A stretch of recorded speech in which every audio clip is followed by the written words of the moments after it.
You're listening to Trek.fm. Want to join in the conversation and share your thoughts on this episode? Join the Babel Conference, our listeners' discussion group on Facebook. Just type BABEL into the Facebook search field, and we'll look forward to seeing you there. This is Steve Sansweet of Rancho Obi-Wan, and you're listening to the 602 Club.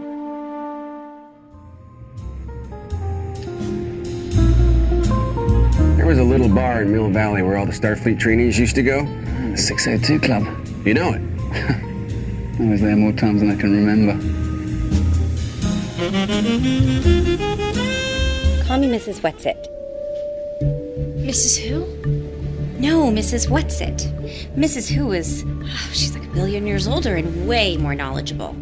What can I do for you, Mrs. Whatsit? I called her stealing sheets. Guys, she's harmless. You're 6. Come on. What do you know about harmless? Have I ever been wrong? Well, one of these days you might be Charles Wallace. Oh, I highly doubt that. He's one of the greatest minds in recent history. He's prodigious. But of course, we can't take any credit for our talents. It's how we use them that counts. Welcome back to the 602 Club. I am your host here, Matthew Rushing, and I'm glad to be here tonight as we're going to be talking about a newer movie that had just come out in the theaters called A Wrinkle in Time, and I'm very excited to have my partner in crime from our Owlpost podcast, Andrea Coffman. In fact, Andrea, I've got the cot in the corner. You might just want to sleep on it because you're going to be here next week, too. I'm going to be here tomorrow anyway. And next week, yeah. I'm going to be around for a little while, guys, so sorry in advance. Oh, no reason to be sorry. I'm really glad that you're here. And, kind of cool that for 2 weeks in a row, we have stories that are kind of like female-led stories, right? So it'll be interesting to see how they play out and how they do. But before we hit the movie and talk about that, I wanted to remind everybody that you can find our shows everywhere, but the best place to go to find Trek FM shows is Apple Podcasts. Find us at itunes.com/TrekFM, and you'll find all the shows we do. Now, while you're over there, I really appreciate all the people who have already given us star ratings and reviews, and hit us up with a new one. It's been a while since we've gotten one, and it definitely helps people find the show. It helps people find the show, so make sure you hit us up with a star rating review, and I'll thank you on the show when you do. Also, you can find us wherever you get your podcasts. So just about every single platform you can get podcasts on, we are on, so you can find us there. We're on Twitter at Trek.fm, Facebook at facebook.com/TrekFM. You can also find us online at Trek.fm. Well, while you're over there, you can hit discussion on any of the menu bars, and that would bring you over to our listeners-only discussion group on Facebook, which is fantastic. You can find us on Facebook under the Babel Conference. You can type that into the search field, and you can also find us there. And while you're at the website, if you wanted to send us an email, go to Trek.fm/contact, choose a show, choose the 602 Club, and you will be able to send me an email and then anybody else who's on the show that week. And we can talk more about what we said, or maybe have some ideas for the show or things you want to hear us talk about. In fact, guys, somebody hit us up on Facebook in the Babel Conference today, and they're like, hey, it'd be great if you talked about Jumanji, the new one that came out. And I was like, well, okay, so I put it on the schedule. So you never know. We had an open spot, and I was trying to figure out what to put there. And so we're going to be welcoming y'all to the jungle, man. So thank you so much for the idea. Hint, hint, it was worth talking about. So A Wrinkle in Time came out in the movie theater, and A Wrinkle in Time is a beloved book by Madeleine L'Engle, and it's been around for over 50 years now. And just a beloved childhood classic. A lot, if you've never read it, it's really in the same vein as something like The Chronicles of Narnia. It has that feel to it, and even kind of has that worldview to it, so it's very similar to that. So I wanted to ask you just kind of what your wrinkle history was. I've got a lot around my eyes these days, but I'm joining you there. We have an infant now, and yes, I'm starting to join that wrinkly club now. Oh, well. I remember reading it and loving it as a kid. I remember really falling in love with it. I have not read it in probably over 20 years now. I had every intention of reading it before the movie, but the aforementioned infant kind of throws a wrench into plans nowadays. Well, So she doesn't like to read yet? No, she doesn't quite like to read yet. But I do remember it being a really fantastical book. I kind of went back and read up on the plot a little bit on like Wikipedia before I went to the movie just to remind myself of a few of the elements. And so I remembered enough about it. I remembered enjoying it enough that the trailer made me excited. I liked how fantastical it looked. I really liked how like visually stimulating it appeared to be. So I was like, hey, if it's going to be visually great and if it's the story I remember from when I was a kid, like this is exciting. I'm all for it. You know, it's funny because this is one that I didn't read when I was a kid, but I read it back in 2014, so it had been a while, and I enjoyed it then. You know, it's always different too when you read a children's book as an adult. You know, there's a whole different experience there. But it was interesting because before the movie came out, I do not have an aforementioned child, so or a child. So he can reread the book. Yeah, so I had the time, and I was able to reread it again, and I found myself liking the book even more the second time around. Maybe because I was just picking up more nuance to it, and it's one of the things that I really like about books from that era. Something like Narnia or this, or I'm even thinking a little bit earlier, like Peter Pan.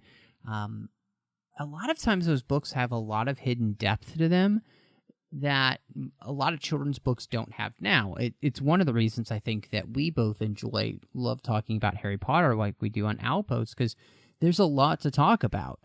Rowling doesn't pull any punches with the kids. She has really deep thematic elements and ideas and the struggles of what it means to grow up and to be a person in this world. And I think L'Engle does that too. You know, the main characters and everything struggle with a lot of things, and even struggle with what it means to grow up and kind of find out your parents aren't perfect and like that they can't handle everything and there are going to be things you have to learn to do on your own and stuff. Like there's a lot of stuff going on. So I really enjoyed the reread, and so I was interested then to see the movie because, I enjoyed, for the most part, the adaptation that Walden Media and Disney had done with the original Lion, the Witch, and the Wardrobe. The other two they did were garbage, but the first one was very good. Don't sugarcoat it at all. Yeah, it was a good adaptation. So I was excited. I thought, okay, well they did that right, so maybe this will turn out really well. And so yeah, it'll be interesting to talk through the movie and see how they did. But one of the things that I thought was kind of fun was the way that they cast the movie and that they created some diversity in the characters.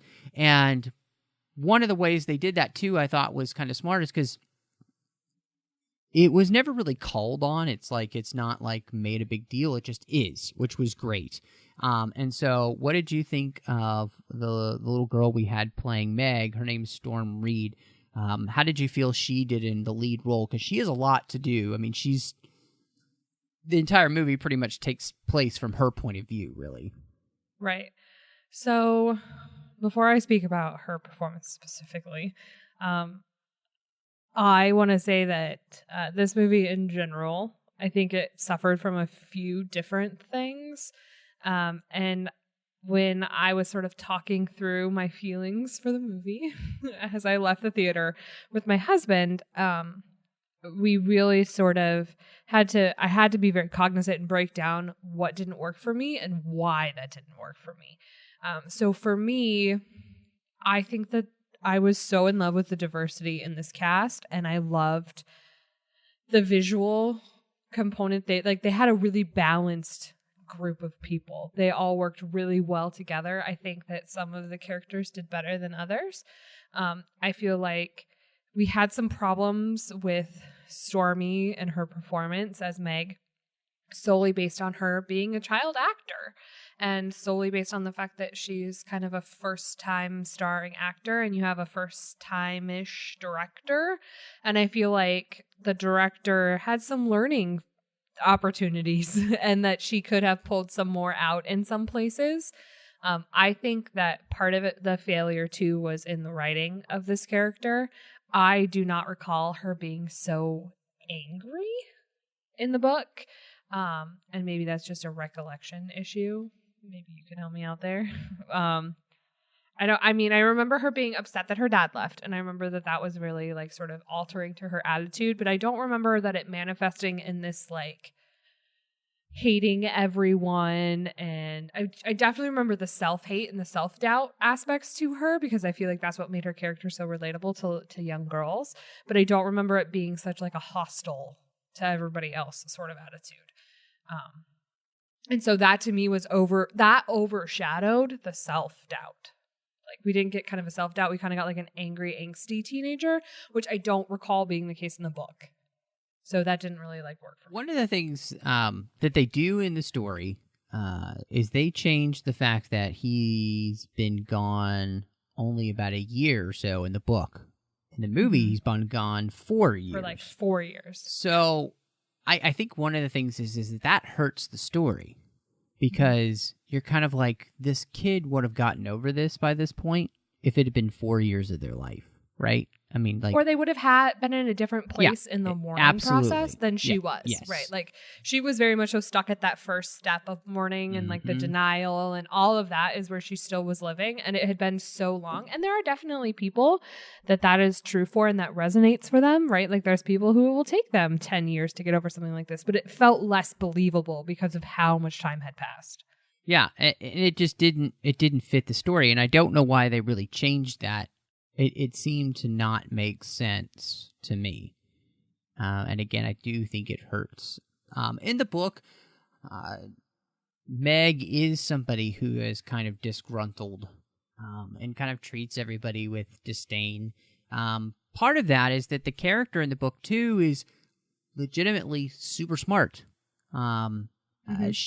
She is said to be kind of, and the whole book is about Meg and her faults, right? And the fact that her faults actually play in her impatience and all that kind of stuff. It's, in fact, one of the gifts that she's given by one of the misses is her faults. And it's a very important thing because it is about her uniqueness, about who she's created to be. Like, that's a part of Meg learning, like everybody's created to be who they are, not somebody else. And so this story kind of hampers, because again, I think you called out rightly, the script does not do a good enough job of explaining either of these children and their gifts.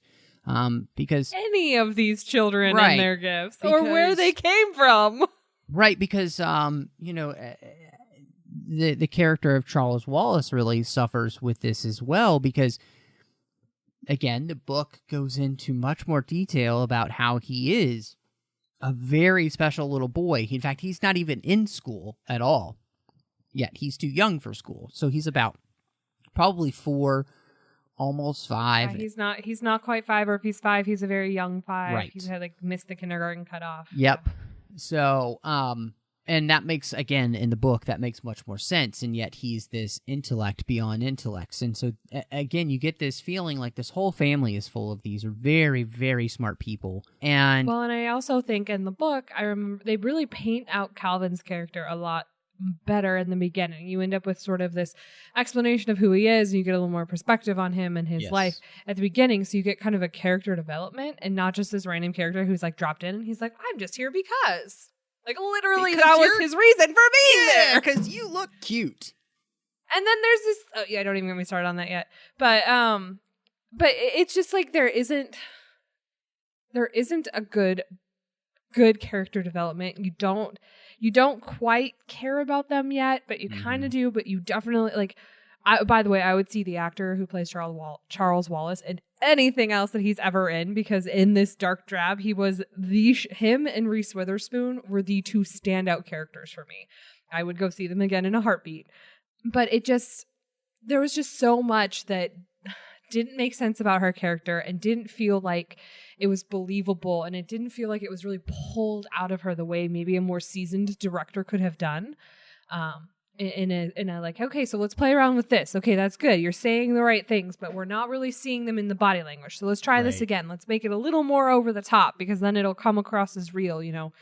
I felt like there was a lot of her looking into the camera very intensely. Like, I really wish you guys could all could visually see, because she was like very much so like like lots of staring directly into the camera through her glasses. Like, she acted the crap through her glasses, which is really hard for actors to do, is to act through their props. But she really acted through those glasses like she was not letting them impede her in any way. But it just wasn't believable. It wasn't enough for me. I think she has potential, but I don't know that it was pulled out in her in this particular movie. Yeah, and I agree, because honestly, I feel like, again, the main issue here is that the setup for the story and for the children and the characters, their characterization and understanding who they are and why they are the way they are and all of that, it doesn't come across strongly enough, so that in the important moments, like when you get to the end and everything, we don't really understand why Charles Wallace is the only one to go off with the it. And you kind of don't care. Yeah. Because like, you want him to be okay, but like, you kind of don't care. Yeah, you don't. And then it's unfortunate too, because the main reasons that Calvin is there in the book, because he's somebody who can talk to people and that kind of stuff, never gets played out in the story whatsoever. So he just kind of becomes this strange love interest for Meg, which is very, I wouldn't say it's weird minor and inappropriate. It's not, I wouldn't say it's minor to the book, but it's also not the only reason he's there. But this feels like the only reason he's there is because he kind of likes her. So there's this trope that women get often in books and movies and things, and that the female character is often there to further the development and the plot for whatever male main character. It's just, you know, I think Bond, the Bond girls, they really serve no purpose other than to further the character of James Bond, right?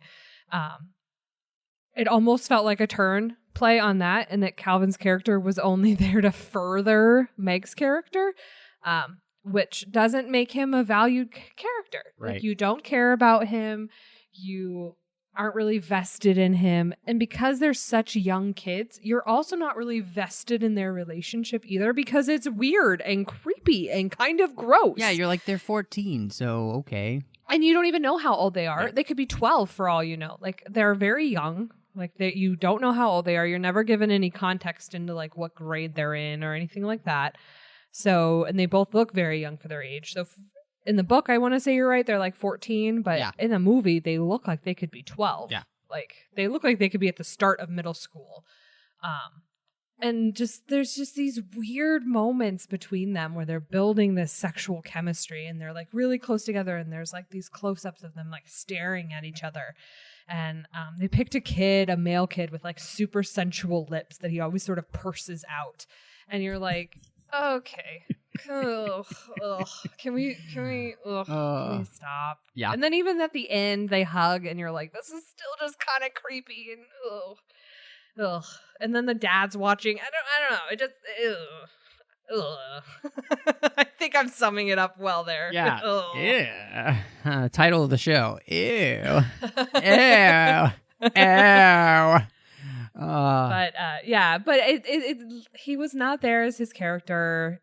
He had one moment of peril where you were kind of like, well, that sucks. He fell off the back of that. But even then, you just you don't ever really know that he gets saved by Tessering. Like, if you're not going to invest fully in that character, you should have just omitted the character altogether. It was not needed. Right.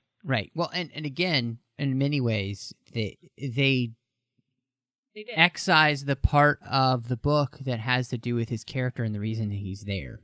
And so, and because of that, he becomes a superfluous character that you've kind of only put in because he's one of the quote-unquote main characters from the story, but you haven't made him one. So, right. They omitted lots of other characters. I mean, they had family... 2 other kids that they totally Yeah, the made. Murray family was much bigger than they it had was twins. in the movie. Yeah. Yeah. And she was the oldest, and the twins were in the middle, and then it was Charles Wallace, and yeah, it was real weird. The editing choices and the adaptation choices they made were not. Yeah, absolutely. Yeah, no, we'll talk about that a little bit later because I have some actual camera work and stuff complaints. Some thoughts. Yeah, but what about the misses? We have Miss Witch, Miss What's-It, and Miss Who. What did you think? Because we've got Oprah, Reese Witherspoon, and Mindy Kaling. Okay, so very different from the book. Again, they're these very elaborate dress costumes, and it's visually beautiful and stimulating. I don't mind that deviation from the book. I loved Reese Witherspoon as Miss What's-It. She rocked it to me. Like the perky, spunky, has this like forgets that they're human. Like I thought that was great, and it reminded me a lot of the original story. Like I was so on board for that. Mindy Kaling was just Mindy Kaling. She was just Quoting all the wrong people. Yeah. I mean, I get what she was trying to... They were trying to modernize the same thing. Yeah, but at least find quotes that have something similar to what they were in the book. Or at least try to make them as bigger than life as sort of... as Reese Witherspoon was playing, right? Like, yeah, I mean, you're quoting larger like than life Outcast. character. Come on. I mean, just make them more over the top. Yes. That character needed to be a little... She was supposed to be the quirky one, and she was not quite quirky enough for me. Mindy Kaling, it was like watching her just be Kelly Kapoor, but in like a weird dress. And then she stopped. Then sometimes she would quote, and sometimes she wouldn't quote, and they explained it once, but then they never explained it again when she did it again, and it didn't work for me. And lastly, Miss Who... Oprah. Yeah, Oprah. No, she's And Miss lastly- Witch. Mindy Kaling's Miss Who. Yes. Okay, Miss Witch, Oprah. To me, it was just watching Oprah. It was watching Oprah be Oprah. I would have, again, liked a little larger than life, a little over the top. I feel like all three of those characters are so quirky and over the top and so different that the moment she has with Meg when they're walking in to see the seer, I could have been so much greater if she was such an over-the-top person, and then she kind of had like a down-to-earth, let's talk about this for real moment. But instead, she sort of had this just, I'm Oprah, and I'm playing Oprah as Oprah. And again, to me, that goes back to the director, being a newer director, not being able to out that Oprah-ness, right? Not being able to push her further and push her bigger. It's either that she was intimidated because it's a freaking Oprah, right? And she's a huge name. Or she just didn't feel like it needed to. But I didn't buy it. I was watching Oprah. She wasn't able to break the stereotype of her off-screen persona using her character. And it just didn't work. Honestly, I think this is why you don't cast somebody like Oprah for this role. Agreed. Mainly because also the role just had her coming off as pontificating the gospel according to Oprah. And that's not what this story needs, because that's not who the story is whatsoever in the book, and it's not what this is about. But in the end, the thematic elements became so much closer to the things that Oprah is famous for talking about and her kind of worldview than what the actual worldview of the book was. And that exorcism of thematic elements destroyed the story, actually. And it really hurt that it was Oprah there to do it because, again, like you're saying, she's just overpowering everything with her Oprah-ness. And, you know... I get why Disney wanted to remove the religious elements of the story. I get why they wanted to do that. Because you're trying to appeal to a larger audience. Because you're trying not to be affiliated with any sort of religious thematics, right? Like, especially considering sort of the legacy that your founder has with his anti-Semitics. Like, I get that you're trying to sort of not align in a religious fashion. And there's a couple things to that. One, don't make a religious movie. Yeah. Don't tell make A Wrinkle in Time. Yeah. Right. Call it something else, right? Some story inspired by A Wrinkle in Time or something. Like, I don't know. Call it something else. Or you still have to remove those elements and then make sure your story still makes sense without those pieces.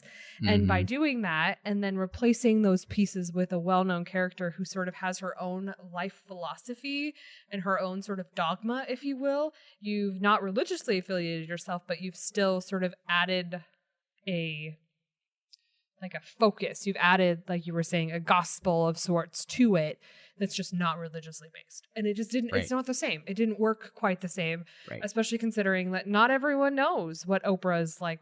Not everyone watched Oprah every day. Not everyone knows what her philosophies are and how it works and knows what to expect and can fill in those blanks like you can with a mainstream religion like Christianity or Judaism or something like that, where a lot of those things are already known and they're sort of like, you can sort of expect your viewers to know when you say God what that sort of means, or when you say, when you say good and evil, you can have some idea what the context is there. When you take that out, you have to now reintroduce what those are, and they didn't do that at all. They just sort of assumed you knew. Yeah, I mean, you nailed it on the head. They took out the foundation of the story, which was the Christian theological basis of L'Engle's characterization and thematic elements for the story. They excised those, and they tried to replace them with something else, but that something else doesn't have the weight to hold the foundation of the story, and it just kind of comes crumbling down because none of the things make sense. Specifically, this evil, it and all of that, it just doesn't make sense without the foundation of Christianity.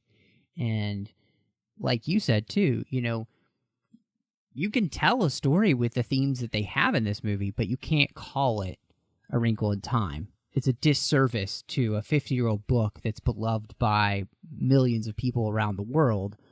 And it's a disservice to anybody who sees the movie. It's a disservice to the adaptation and the characters that you get. And it's like that. You set an expectation by using that as your basis, and we go in expecting something along those lines. And when you take such a large thematic element, whether you like it or not, out, and you don't replace it with anything, and two, you just completely change it. Like, it's no longer true to what we're expecting, and that's not, you're setting your viewers up for an experience that you're not delivering. Yep. Which is exactly what happened. Yes. Well, and they should expect, I mean, it'd be like going to The Lion, the Witch, and the Wardrobe and excising the lion. Yeah, or we were talking about, like, watching Harry Potter, but they're not wizards. Right. Like, reading Harry Potter, but they're not wizards. Yeah, it doesn't make sense. And so, yeah, for me, Oprah doesn't work at all. I'm right there with you, too. I didn't feel like Mindy Kaling had much to do, and I don't feel like that they made her special enough. One of the interesting, quirky things about her in the book is, yes, that she's always just quoting things, because for her it's difficult to think in our language anyway, and so it's easier for her to just quote people. And the quotes don't have as much weight here because she's quoting ridiculous things like Outcast. And some of the quotes just also don't really make sense. Like, there are stronger quotes you could have pulled to say the same thing. And they picked like these weaker quotes that don't quite have the same definition and like depth to them. Right. They're all very superficial. And, I think the one person that I did enjoy was Miss Whatsit. I think you're right. Reese Witherspoon kind of really had, I think she was just having a great time with it and having a, and I also, the other thing that I think is, I actually think that the costuming design for them limited all of them so much. Like, Mindy Kaling could barely walk in her costumes. So why do they look like bejeweled fairies? Like, that's not how they're described in the book at all. And to me, it seemed like amateur hour at a really bad high school play that they literally have bejeweled eyebrows. Like, I visually loved it. I thought they were beautiful and stimulating, and it made them kind of stand apart from what, like, you think of regular humans, because they're not supposed to be human, right? So I liked that they went real bold, but I agree in that it was very actually physically restricting for the actors. You gave kind of a flowy dress for Reese Witherspoon so she could move around in her arms and her legs and kind of run, even though in the weird sheet one at the beginning, which was kind of weird with the cloud sheet thing over her head. But I do agree that some of that was too restricting, or even if it wasn't physically restricting on them, the actors were acting like it was. So even if she could still move around a lot, she didn't. So it looked like it was because of this weird dress with these giant, saddles for hips, I think you could have found a compromise in there and made it magical and beautiful without it being so restrictive. You could have made it, whenever I think of the magical weird costumes, I think of Stardust. Mm-hmm. Mm-hmm. Where they have some color and some vibrancy, but they're still moving and flowing and their bodies are still a part of the acting. It wasn't the case in this. Well, and the other thing too, and this is something, the book, the misses are characters that feel a lot more like the witch at the beginning of Beauty and the Beast, who comes to the home, isn't beautiful, is very unassuming, and of course the prince dismisses, right? Everybody kind of would dismiss the misses here, and yet they've made them these unmissable people, and yet that's not who they are portrayed in the book. And so again, I feel like the costuming takes them so over the top, it's hard to buy that people wouldn't just be like, what the heck is walking down the street? It doesn't make a lot of sense. So it's one more thing that just, they tried so hard to make this visually stimulating and beautiful environment, and I think they succeeded, but there was no context behind it. And in the book, they spend a lot of times in a lot of different worlds, and because of time, they spend a lot of time in one place and some time in another, and that was it. He was the only other time you got to see any of these other 3 or 4 universes that the dad tessered to was in Meg's vision. So you got a less than a second snippet of some of these fantastical worlds that we really get to explore more in the book. And so they invested a lot of time and a lot of money right in the beginning. And then that was it. We went to one fantastical place, and that was about all we went. What did you think about the happy medium and changing that from being a woman to Zach Galifianakis and then giving him a flirtation with Miss What's-It? I thought it was cute. I didn't really care about the flirtation. It is what it is. I thought the idea of this weird, I like when she's like, oh, I'm, when you're 1 billion years old, labels are, they don't define you or whatever. You don't need a defined relationship or whatever. I thought that was really cute. And I thought Zach Galifianakis did a great job. I had very low expectations for him. But again, I think that the people who did the best in this movie are the people who are used to playing a character that's over the top. Because I think that's really what this needed, is a lot of over the top. And I think unless you were going to let Mindy Kaling be Mindy Kaling and be this super drama-y over the top girl, which could have been hilarious as Mrs. Who, you could have totally let her do that. Unless you sort of had those over-the-top attitudes, I don't know that the characters worked. Which is why, Reese Witherspoon's over-the-top character worked. She's sassy, right? She's done that before. She's been in sassy movies since the 90s. Zach Galifianakis being just sort of weird and out there. He's done that before. And they both did great at it.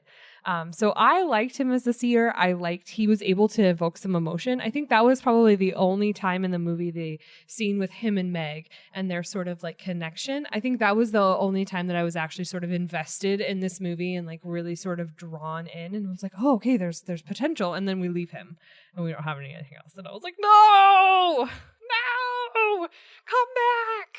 I never thought I'd say that about Zach Galifianakis, but come back. I think part of it was I was struggling with why they needed him to be a him. Because in the book, it's another her. It's another her. And it seemed kind of strange to me that you would do a sex change on this character. And then the flirtation part, it's fine, but it also just distracts, I think, from what's really supposed to be happening in the story there, because it's supposed to be focused on Meg at that point and them finding her father and all this stuff. And I feel like, again, this is the script just having a problem of trying to kind of insert more modern type things into the story because they think that's what it needs, but it doesn't need this. It's not awful. I can see that. It's not bad.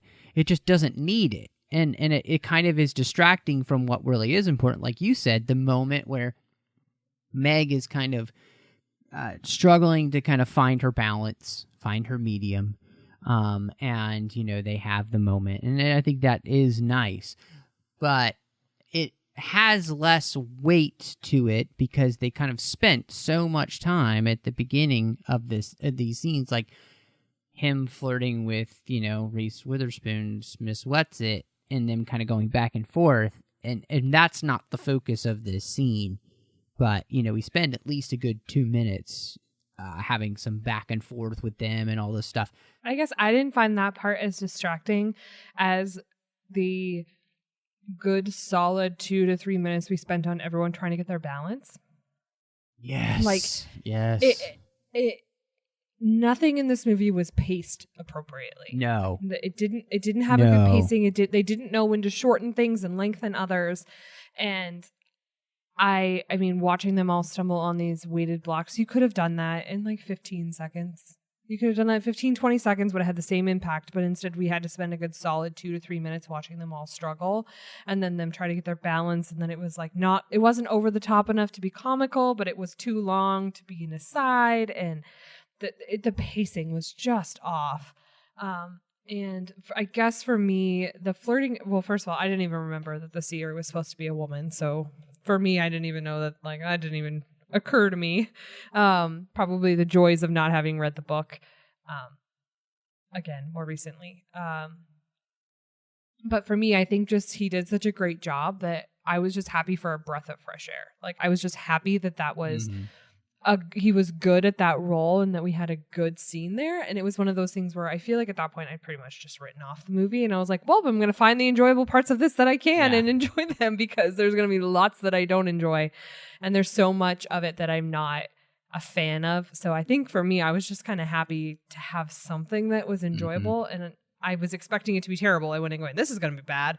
And then it was good. And I was like, oh, okay, I'm pleasantly surprised. So I guess I was like, you know what? If it worked and it made me smile, it made me smile. That's where we're going to go with, and we're going to move on. So I think at that point, I lowered my expectations so much. I was just like, I don't care. If it's enjoyable, it's enjoyable. None of this is true to the book. I've let that go. Yeah. The one thing that, too, they missed about the medium scene was that it explains the why of all this. Yeah. You know, they explain what this black thing is. It's the personification of evil, and the medium helps them see how Earth is partially covered in this darkness, but it's the great, religious figures like, Gandhi and Buddha and, Jesus and the philosophers and the artists who have been fighting against this. And in fact, they even reveal that Miss What's-It was actually a former star who exploded in self-sacrifice to fight the darkness. So, they kind of took away a lot of special and things that help you understand the why of the story, because they're too busy playing around with silly things, like you said, trying to, like, balance. And it doesn't make sense. And I think the worst in the adaptation there was when they went to Camazotz. And that story, they do this whole action scene where they have to get over this wall or whatever that is absolutely 100. Not only is it not in the book, but it's just an absolute waste of time. It's like they felt like they just needed an action scene to be an action scene. But again, you took away from all the storytelling elements of the why when you get there, and all the stuff that happens, and the fact that, this is a place where the it has taken over and everybody is in lockstep with the it. Like, you don't have a choice. It's the happy bliss of not having to choose, right? Because the it makes the choice for you. Like, you lose all sense of anything that you are because you're only the it, and you don't have a choice but to be the it because you've chosen to let the it control your life. And again, it's a religious thing. You're so worked up. I'm It's so worked up hilarious. because I wish you all could see him. He's so angry. It's a religious. It's the religious aspect of the story of, and she's using it as the parallel for sin, that you're stuck. You can't choose, and it's only the people who fight against that and like choose to be who God made them to be, that their God-given talents, to be the unique person that God created them to be, that can fight against it, which is, again, it's the religious figures and the philosophers and the artists and all these people who embrace fully who they're meant to be and use their talents to then spread that to others, but they don't do any of that, and then it doesn't make any sense, because, like, then Charles Wallace turns and they haven't explained that, so the adaptation and the script fully fall apart here, because, again, they're not willing to have the foundation of the story, and then they won't fill the foundation with anything that can actually hold what they're trying to do. So, and it felt so at my job, my everyday, my non-602 club movie watching job. I do some of the things I do is I train people on stuff. So either new topics or, career development skills, lots of stuff, right? You train things. And I in turn attend a lot of trainings on stuff, right?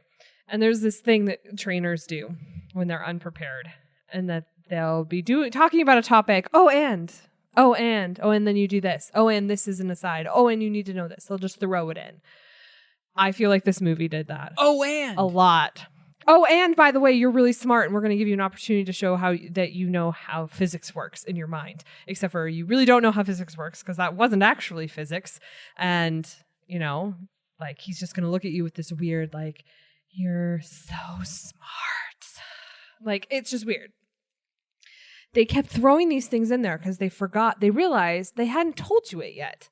Oh, yeah, that's right. We haven't painted the fact that Meg's really smart. Oh, yeah, we haven't painted the fact that Charles Wallace is this child prodigy who's super susceptible to the it. Oh, yeah, we haven't painted the fact that Calvin is the diplomat. So we're going to just throw that in here. Just going to throw it in this salad. They're just and we haven't established the fact that they needed to build trust together. So we're going to create this giant elaborate scene that forces Calvin to trust Meg.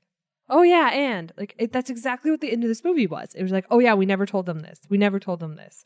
And they're just throwing it. It's like darts at a dartboard. They're just throwing it at it, hoping something sticks. And it's like they created the story and went on and never went back to the beginning and said, let's read this all the way through and see if it makes sense, because it really doesn't make sense. You should have introduced these things earlier. When you're at the final climax, you should not be introducing new information. You shouldn't be having Meg use physics for the first time 90 minutes into the 2-hour-long movie. You shouldn't have trust being established 90 minutes into the movie when you should have been doing that all along. And, it's just, there were things that we should have told you that the what's-its can't go to, Camazod. That the who's can't go to, or the W's, Mrs. can't go to Camazod because, there's no light there. They mention that, but only after they go there. It just, nothing worked. Nothing was presented at the right time. We spent a lot of time in that field, a way long amount of time in that field. Way longer than we needed to spend. And it was hard. It was really, really hard. Well, and a couple of things, too, is that one of the nice thematic elements that plays out is that when Kate's dad, Dr. Burry, and Calvin and her escape from Camazod, they try, and they end up in the book on this other planet called Excel. Oh, yeah. And that's not in the story at all. But it's at that point where we have this glorious character. They're in this place that's nobody can see, but these characters can see that live there. And we meet Aunt Beast, who's a great character. And Meg has to overcome the anger she has at her father for not being able to fix everything. And it's this wonderful coming-of-age moment where you realize that your parents can't solve all your problems, and that there are going to be times where you are going to be required to solve your own problems, and that it's going to be her that has to save the day because she has this love for Charles Wallace that her dad doesn't have that same connection because he's been gone. And it's this whole beautiful thing. And that's totally lost in the movie. And it's sad because it's a much better moment than Chris Pine's character getting the whole, well, I wanted to shake hands with the universe and maybe I was kind of selfish for wanting to leave and everything. Like, I get what they're trying to do, but it's not a good enough, it's not a good enough foundation as it was as L'Engle wrote it in the book. And again, what they were replacing it with just isn't working thematically on screen. And I think you adequately put everything that it just became and they kept doing that. But then they ran out of ands, and you were just left with just this kind of muddled thing at the end that wasn't making a ton of sense. And part of it, the biggest part, is that when you pull the core out of a story and you try and tell the story still, if you've taken away its heart, you have to replace it. You have to put something else there. You had to figure out, if you were going to remove religion and Christianity from the story, you had to find something to fill that void. I don't know if it's possible. I'm sure it is. It may not be. I don't know. But they didn't replace it with anything. Yeah. They tried to replace it with love, but not strongly enough. And it didn't work. For me, her dad really let me down. And it was very different from the book, because in the book, she learns her parents aren't, or her dad in particular, is not capable of something, right? And that he's not a perfect person, too. Like, those are the, Right. And then in the movie, though, it was different. It was that he chose not to do something, which made him not a perfect person, which is a very, very different parental feeling. You have this more like, now Meg has to live with this guilt of knowing her dad would have left her brother behind, versus in the book where it was he wasn't capable of it. It's not that in the movie, it's not that he couldn't have done it. He could have let Meg try. Like, they could have tried, but he just was so afraid he didn't do it. It was a different flaw, and it was a much bigger flaw. And it really, it's one of those flaws that as a parent, it forces your kid to grow up a lot faster. Like, Meg had to grow up, and it's a lot to cope with. It's a lot different than learning your parents are not as capable of everything. It was a very different parental flaw, and it was hard. It was hard to watch. And it was hard for them to watch their reunion when he came back in and had to apologize. Like, you left your son, and not because you couldn't get to him, but because you were too afraid. And that is different than in the book, where he was not capable of it. And she was, it didn't make her special. It made her like the only one willing to, which is different and a very different fault. Exactly. And not the point. And it was, it was hard to watch. It was really hard to watch. Well, and again, there's this whole thing too about love in the story. And like you said,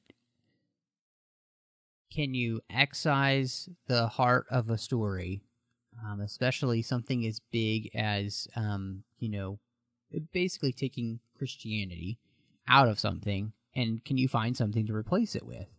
And they obviously did not find the right thing to try and replace it with. And I think you asked a great question. Can you do it? Well, at least from this movie, you can't. Like, this movie, the answer is no. You cannot replace Christianity with something else, because the philosophies that they try to replace it with just don't hold up thematically to the story that they should be trying to tell. And I think that the problem with it is that everything ends up wishy-washy. And it doesn't make a lot of sense in the end, because the love and the idea of evil and all of these things clearly have a firm foundation as you're reading L'Engle's story. And even if you don't believe in the same thing, you understand where she's coming from, and it makes thematic sense. Here, by the time we get to the end of the movie, it doesn't make a lot of thematic sense. And in the end, too, I feel like the movie's greatest thing to say is that really what's best for the universe is that you learn to love yourself. Yeah. That's... And the movie paints this dad as someone who wants to touch the stars and do these things, and it's amazing. And the mom is really this character that helps him love humanity and brings it back, right? Which is kind of an interesting story we could get into in terms of scientists and the lack of emotional intelligence and all that stuff. That could be its own whole webcast if you really want it to be. But it made it feel like the Tesseract was almost not a choice. It was almost like he stumbled upon it, right? And he wanted to learn this, and all of a sudden it happens, and he's like, oh my gosh, what happened? And then when you meet him, he apologizes like he did it intentionally. Like, oh, I didn't mean to leave you guys forever, but I meant to do this on purpose, which doesn't really add up with what you'd seen so far. And it almost makes you dislike his character even more. Like, I disliked that dad by the time we got done with this movie, that I was like, that dad should have stayed gone. That dad should have been a sacrifice. He should have died. He should have died trying to save Charles Wallace. Like, there was so much I didn't want him to come back because he wasn't good. He wasn't good for them. He wasn't teaching them good morals. He wasn't being a strong dad for them. Like, he loved Meg, but you've also got him loving one kid over another because it's his biological kid instead of his adopted kid. So now you've hit this weird line. And come that's on. That's the thing so that weird. they didn't explain very well, because in the book it's very clear that Meg has the relationship with Charles Wallace because she's been around Charles Wallace since he's been cognizant, right? And they don't do that well enough, and by making him adopted, I get what they're trying to do, but I think they actually hurt the story more than help it because of what ends up happening. The other thing is that, yeah, you're right. The Tesseract thing, the idea that love is the frequency of the universe, like, that's great. That's kind of cool. That's, that's very interstellar of them, which I love Interstellar, and I love the idea of love being and something like that we concept. Can't explain, right? Agreed. I like the concept. Yes. I really like that. But here again, they just don't do it well enough to where it makes you feel like it makes sense. And I think, I guess we could continue to go on, but I'd say lastly, in adaptation or, production design, the thing that kind of really bothered me was the way that they move the camera is awful in the movie, where everything seems to be close up on their face. Yeah. And I don't know. There's nothing about the way the camera moves in this movie that I like. And I also did not like that it felt like a weird Grey's Anatomy episode that they threw in these random pop songs. The score, yeah. Yeah, it just didn't fit. It doesn't fit the movie. Like, there's so much about what they're trying to do. My husband had a theory on the score, know. because I agree. I feel like music is something that can have a dramatic impact on a movie. Absolutely. Think about Jurassic Park and Harry Potter. Those theme songs are so iconic that you don't even have to have seen the movie, but you hear it, and know, and it gives you a feeling and a thought. Right. It's so powerful. And my husband has this theory, and I totally agree, that they spent tons and tons of money in these visual effects, right? Because they're stimulating. There's lots of color. It's very strong in the CGI. Like, everything is over the top, right? And then they got down to the end and they're like, oh crap, we're out of money. And what do we do for a score? Because we have no money. And since it's Disney, they went, oh, we have this whole vault of music. We'll just use whatever's in the Disney vault. We'll find something that fits. It's almost like they went to a closet and said, oh, it's okay. We'll just make this work. And because they did that, it didn't work, because they weren't thoughtful in what they selected, and they didn't invest in that as much as they invested in this, like, visual effects. So you have these stunning, beautiful visual effects and zero score to go with them. Like the scene with the flowers that are talking in color, you needed a strong, beautiful music to go with that was upbeat, and you could hear in an orchestra playing at a symphony, and I don't even remember what it was. It was so forgettable. So I agree. I think that they pulled from, like, a backlog of scores that are either free or really cheap for Disney to use because they already own them. And it just was whatever was left over. They did. Yeah, it wasn't good. It just doesn't work. I get, Disney loves, Demi Lovato and stuff, but it doesn't fit with the flow of the movie, and so I guess I want to ask you if you were to rate A Wrinkle in Time, what would you rate A Wrinkle in Time, Drea? Would give it 1 out of 3 misses. Okay, yeah. Or that's like 3.5 Yeah. out of 10. I liked that it had good intentions. Maybe you hadn't called it A Wrinkle in Time, I'd feel differently. You know what they say about the road to hell? It's paved with good intentions, y'all. Yeah. So. And A Wrinkle in Time, apparently. Apparently. My wife will tell you, and our friends that I went to the movie with will tell you that I turned to them when this was over, and I was livid. Absolutely livid at what I had seen. And I was so angry that you would take A Wrinkle in Time, a, beloved children's classic, and turn it into this. Again, like you said, I think you called it out perfectly. Just tell this somewhere else and call it something different. But don't call it A Wrinkle in Time. And so, for me, this is 1.5 out of 10 Miss What's-It dress changes. It is that bad. And it gets an extra 0.5 star, maybe just because I enjoy Reese Witherspoon. Mm-hmm. But and that kid who plays Charles Wallace. He was pretty cute. For having zero direction and not like a good, well-developed character. He did a great job of being this odd child prodigy who becomes this sort of evil mastermind and then loves his sister. Yeah, he played like kind of obnoxious, know-it-all.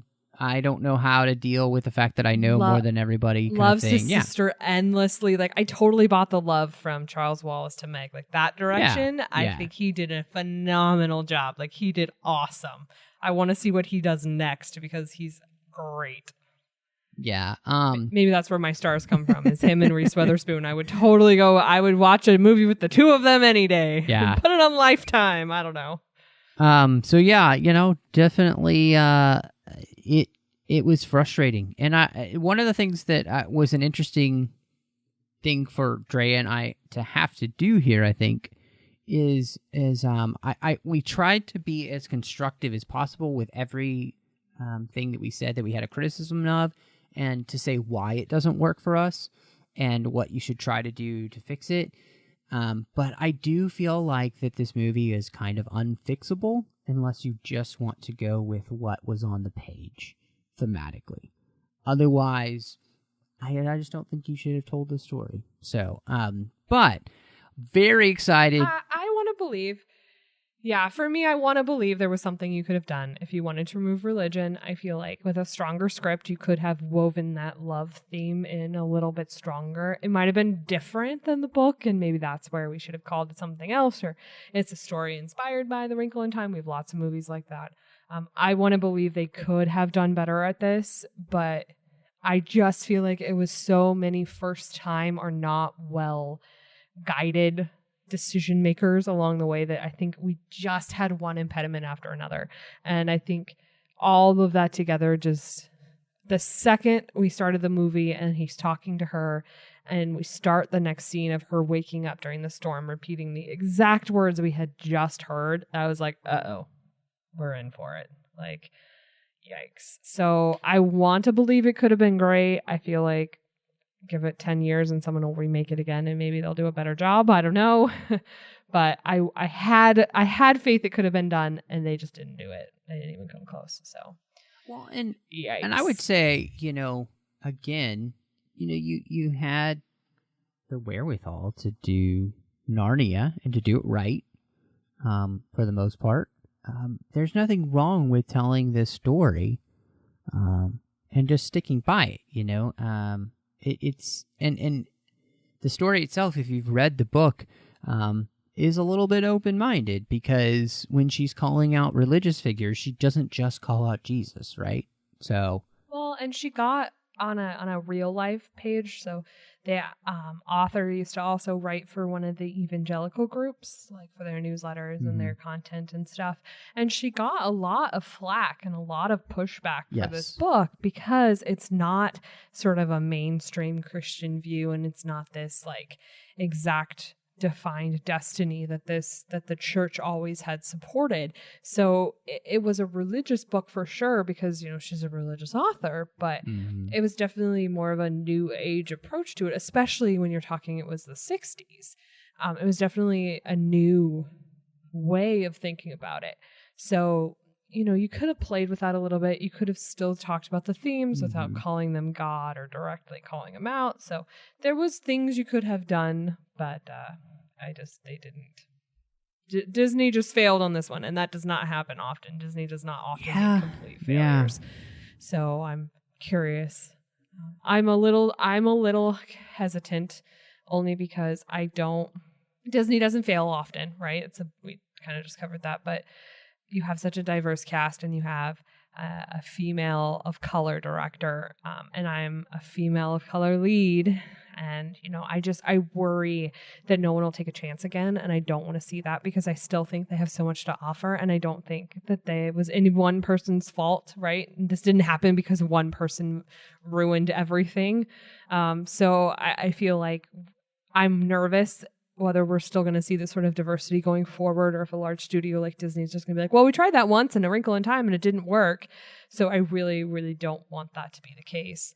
And I really want to see these actors do more, and I want to see this director do more, and I want to see what happens. And maybe we can just maybe Oprah could go back to doing voice work because she did great at that. But maybe we just need less Oprah face on the screen, especially being 20 feet tall or whatever. I don't know. But I want to see more. I just don't want to see that again.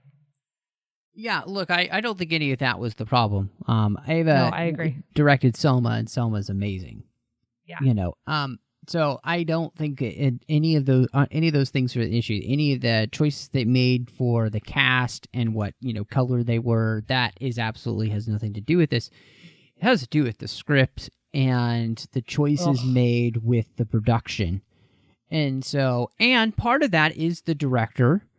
But maybe she was mishired for this job. And that's totally, and again, that happens to directors, right? You know, I mean, not everything that Steven Spielberg's directed has been a hit. So, and been the best movie ever. So it's just part of it.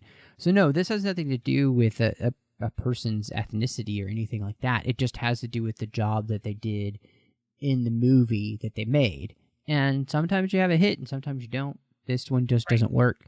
I am more saying I don't want the studio to use this as a crutch. Like, I don't want them to use this as to place that blame. I don't want to see other movies or studios use this as an excuse for that, because you're right. It's not any of this fault it's a combination of fault. It's between script and maybe the director not being supported by producers or the studio. I don't know. We don't know, but it's definitely a script flaw. There's definitely some post-production flaws here. But I mean, I really hope this doesn't cause future studios not to take a risk or not to look past some of these attributes that have held these people back for so long. And it shouldn't, because, I mean, just think about this. Black Panther is making $1 billion, right? And it's directed by Ryan Coogler, and, you know, he did a fantastic job in his direction. And Jordan Peele just won several awards for Get Out, you know, which was a horror movie too, which is amazing. So, I mean, again, I think that we can't be in that place for sure. But we do need to be able to say, as I think we adequately did on the episode here, that there are a lot of bad decisions in this movie. Part of that's the director, part of that's the writers for the script, part of that's the studio, part of that maybe that the choice and actor that they did get for the roles. I mean, there's blame to go around for everyone. This movie just doesn't work. It's a train wreck. And it's disappointing that that's the case, because it's a well-beloved book, and with Disney, you would hope that they would do it right, and they just don't hit the mark in this one. And that's okay. It's going to happen. It's not the end of the world. It is just a movie. It's bound to happen at some point, Disney. So, but I'm really glad we got a chance to talk to this, because I think it's, look, I think us having this conversation, we're trying to articulate adequately and without trying to tear anybody down why this doesn't work, and just say, hey, it doesn't work. That's okay. And I think that it's a good conversation to be able to have in this world where everything is either the best or the worst. This is closer to the worst. But I think we can talk about why that's the case, the decisions you make, and be constructive in that, so that our feedback isn't, well, that was just stupid and that was just dumb, and like that's not good conversation. So if you saw the movie and you love it, let us know why. Hit us up on all the social media platforms. Like us there, follow us, and comment back. We'd love to hear what you have to say. I want to thank Ken Tripp and Davis Grayson for supporting us over on Patreon. They're our associate producers here on the 602 Club, and really appreciate them. Now, Patreon is the way that you can support the network and make sure that all the shows that we do keep coming to you each and every week, because there is no way that we can, as hosts, pay for everything that this network has. It's just too big, so we need your help. Go over to patreon.com/Trek.fm and see how you could become part of our team. We have many different ways we love giving back to you. Again, it's patreon.com/TrekFM. Now, Drea, if anybody wants to catch up with you, talk to you, see what's going on, what else you're up to, where can people find you? You can come listen to more of Matt and I dribble about fun stuff, and come listen to us on the Nerd Party. We do a podcast called The Owl Post, where we're going through and doing Harry Potter chapter by chapter. We are through books 1, 2, and 3, and just a few chapters into the Goblet of Fire, so you can come listen to us talk more there if you had a good time today, which I hope you did. Or you can find me on social media. I'm on Twitter at PCFChick, or I'm on Instagram at Andrea Coffman, and it's COFFMAN. And you could find me on Twitter at MattRushing02. I'm on Instagram under the same name. I'm here in the network, of course, doing The Orb, Chris Jones, talking about Star Trek Deep Space Nine. I'm also over on the Nerd Party Network, but I'm not with Drea. I'm with my friend John, talking all about Star Wars on Aggressive Negotiations. It is a blast. I hope you will check it out. In fact, we were just celebrating the end of Rebels with co-executive producer Henry Gilroy. So check out that interview. It was a blast. If you love Rebels, want to know more about it, the entire series, check that episode out. And you can also find me doing a show called Cinema Stories with my friend Courtney, where we talk all about films through the lens of faith. And you may just hear us talk about soon A Wrinkle in Time. So thank you so much for joining us, and y'all come back now.